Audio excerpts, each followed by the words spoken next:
Hello, and welcome to Reading Matter. My name is Nat, and this is your podcast about fiction and nonfiction books. And this time I'm continuing talking about fiction. It's a novel that I have finished recently, for me at the moment of recording this, but when you're going to listen to this, it's probably going to be a while, I think. So today I want to talk to you about a very popular novel written by Sally Rooney. It's Conversations with Friends. So this novel came out in, I believe, 2017, quite recently. And one of the popular facts about this novel is that Sally Rooney was still studying for her master's degree at the time when she finished the novel, or when she was finishing it.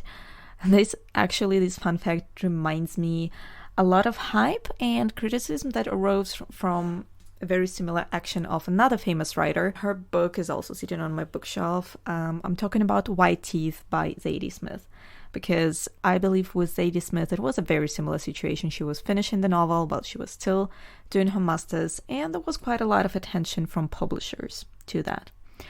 And I guess, actually, if you are into reading Zadie Smith, I feel like Sally Rooney could be something you might enjoy as well. Actually, considering the fact that Conversations with Friends was her first novel, I did it the other way around, and I've read her second novel first.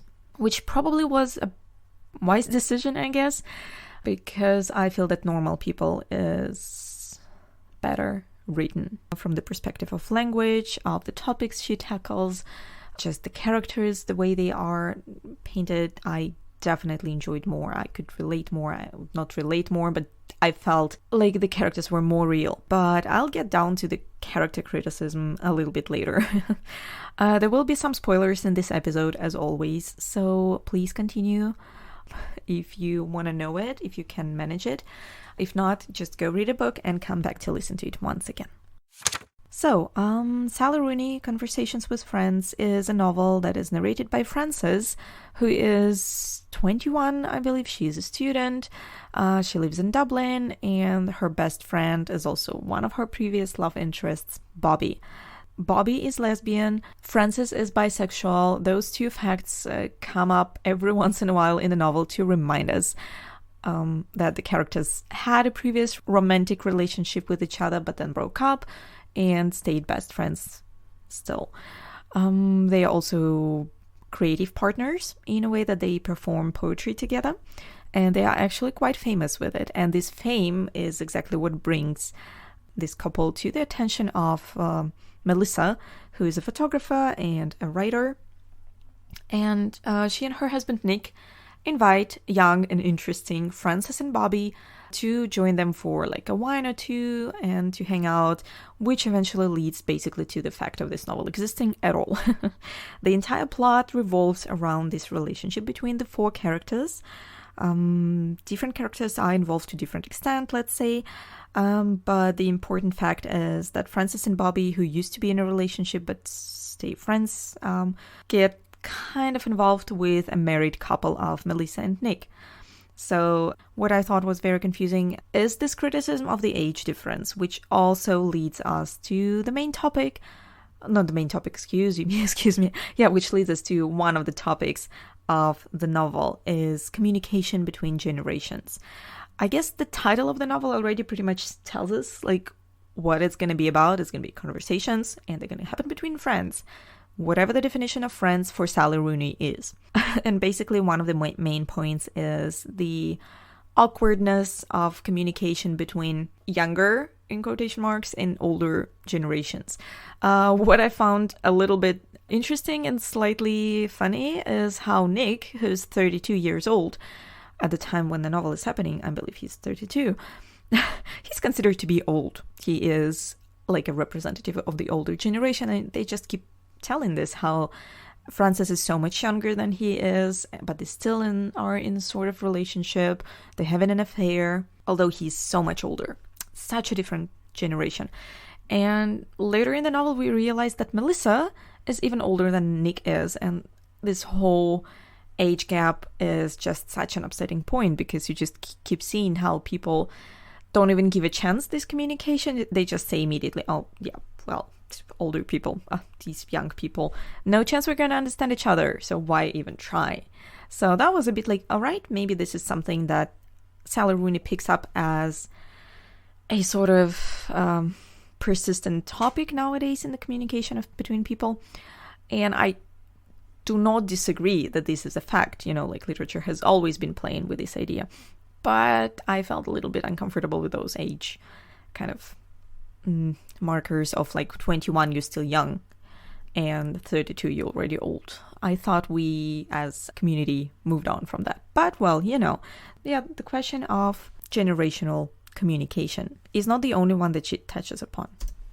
So yeah, what I expected there to be more as actual communication between friends, between the same generation people, again in quotation marks, which was featured mainly via messages and browsing through messages between Bobby and Frances and emailing with Nick. So the majority of affair, when it started between Nick and Frances, actually took place via emails, which I found very interesting. So there was apparently some sort of, something interesting, like this aspect that Sally Rooney tried to highlight, how like a lot of communication with friends nowadays happens via digital medium. But I did not really see where was this going, except this weird kind of feeling it gave me, like this scene where Frances, she made a backup copy as a text file of all the conversations, all the chats she ever had with Bobby, and then she would just open it on her computer and do a search via like particular words. She would just look for the word, let's say, feelings. So she just can browse through those parts of the chats where they use the word feelings or love or capitalism. I found this a very interesting observation, like that gave me something to think about. But then on the other hand, none of us really exports the backup copy of a chat. I'm not sure we even know how to do that, right? Communication is not the only topic of the novel, as you might have guessed, because any good novel has multiple levels of discussion and different topics it covers. And of course, same as in her famous second novel, Normal People, Sally Rooney touches upon the relationship between the rich and the poor. Here again we see, for example, Frances, our protagonist, who is coming not from a very rich house, not from a very rich background, struggling financially to the point of not having enough money to pay her rent and to buy food. Again, communication here comes from the other side, as her inability to communicate the fact that she is in need, that she needs help, sort of puts her in a position where her health suffers from it. Like she just decides not to eat because she can buy food. So for a 21-year-old, you might think this is a little bit too irrational behavior. But then again, we also get glimpses in the childhood or growing up of her as a character, which maybe explains a lot of attitudes. But still, rich versus poor, going on a vacation to Italy, again, the same situation we have seen to France in that case, the same or very similar pattern we have seen in the Normal People novel, where Irish people go to visit their richer Irish friends, spending a couple of weeks in a fancy house in France or Italy, somewhere warm and nice. And apparently this is also one of the persistent aspects that Sally Rooney wants to criticize. So yeah, rich and poor, same as always, going over this Marxist point of view. What I found interesting is that in addition to those pretty much like social points of critique, Sally Rooney touches upon those moral aspects of infidelity, love, relationship, and marriage. And here is probably my main point of critique, or more like I did not like at all what she was trying to say and the way she was trying to say it. So I think maybe I even misunderstood or misinterpreted some aspects because I just did not get it right. I did not read it the way Sally Rooney intended it to be read or something, because all I saw was a bunch of nasty people being nasty to each other. The behaviors of people within the friend groups, within a relationship dynamic, all of that was just very unpleasant.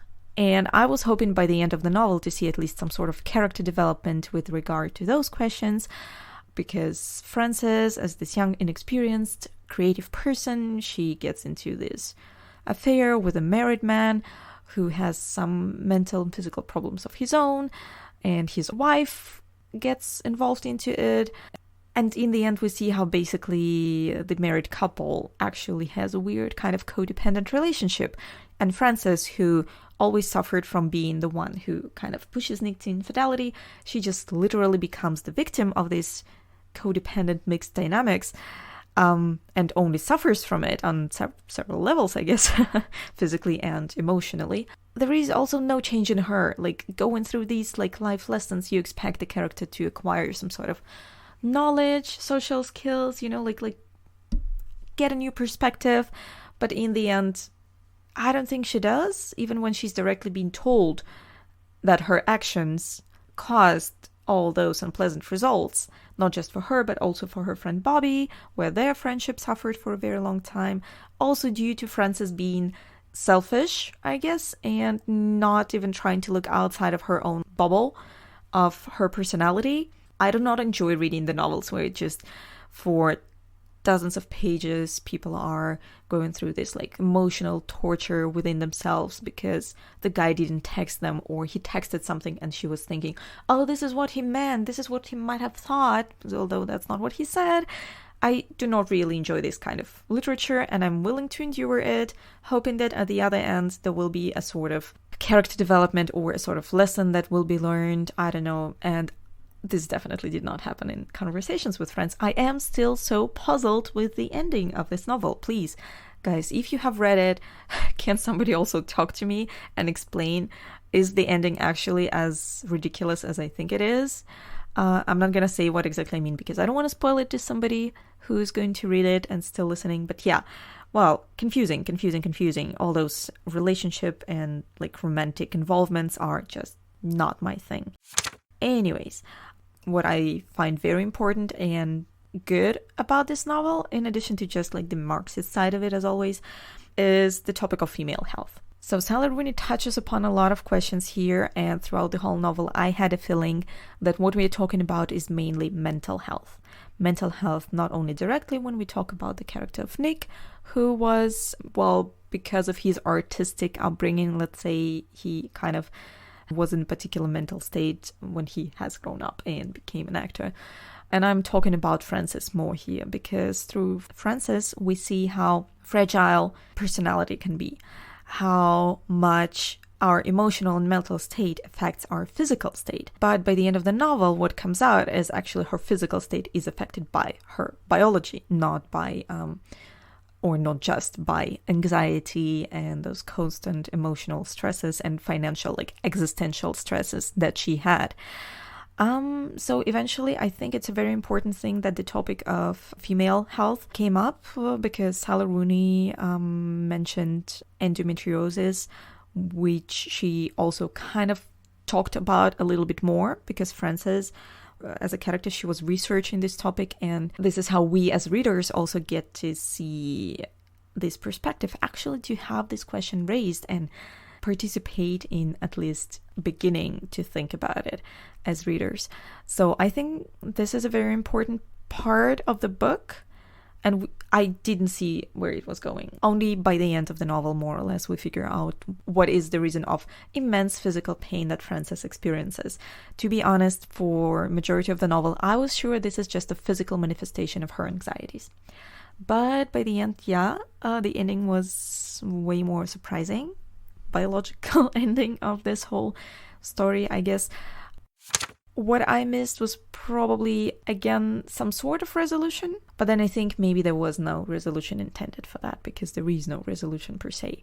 I was just hoping, I guess, for Frances and her communication issues, that even considering how far her health is affected by also a lot of anxiety that comes from this miscommunication, that she would learn to do it still. And this is not something I have seen happening in the novel. If you guys have read it differently, please let me know in the comments. I'll leave a link to the discussion in the description of this episode. And thank you for listening. This one has taken a little bit longer than it normally does. I was trying to mainly just kind of highlight main points that I paid attention to, that I noticed while reading the novel. I do not regret reading it. It made me think a lot. It also left me as a reader, very dissatisfied on so many levels. But then again, I see why this book is worth reading. So guys, share your opinions and I'll see you next time. Bye! Hello and welcome to Reading Matter.